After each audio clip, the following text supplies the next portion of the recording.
कौशल प्रदेश, जिसकी स्थापना वैवस्वत मनु ने की थी, पवित्र सरयू नदी के तट पर स्थित है। सुंदर एवं समृद्ध अयोध्या नगरी इस प्रदेश की राजधानी है। वैवस्वत मनु के वंश में अनेक शूरवीर, पराक्रमी, प्रतिभाशाली तथा यशस्वी राजा हुए, जिनमें से राजा दशरथ भी एक थे। राजा दशरथ वेदों के मर्मज्ञ, धर्मप्राण, दयालु, रणकुशल और प्रजापालक थे। उनके राज्य में प्रजा कष्टरहित, सत्यनिष्ठ एवं ईश्वर भक्त थी। उनके राज्य में किसी का किसी के भी प्रति द्वेष भाव का सर्वथा अभाव था। एक दिन दर्पण में अपने कृष्णवर्ण केशों के मध्य एक श्वेत रंग के केश को देखकर महाराज दशरथ विचार करने लगे कि अब मेरे यौवन के दिनों का अंत निकट है और अब तक मैं निःसंतान हूँ। मेरा वंश आगे कैसे बढ़ेगा तथा किसी उत्तराधिकारी के अभाव में राज्य का क्या होगा।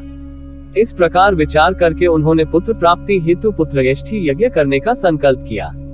अपने कुलगुरु वशिष्ठ जी को बुलाकर उन्होंने अपना मंतव्य बताया तथा यज्ञ के लिए उचित विधान बताने की प्रार्थना की।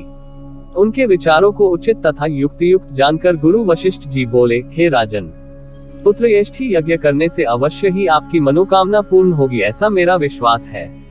अतः आप शीघ्रातिशीघ्र अश्वमेध यज्ञ करने तथा इसके लिए एक सुंदर श्यामकर्ण अश्व छोड़ने की व्यवस्था करें।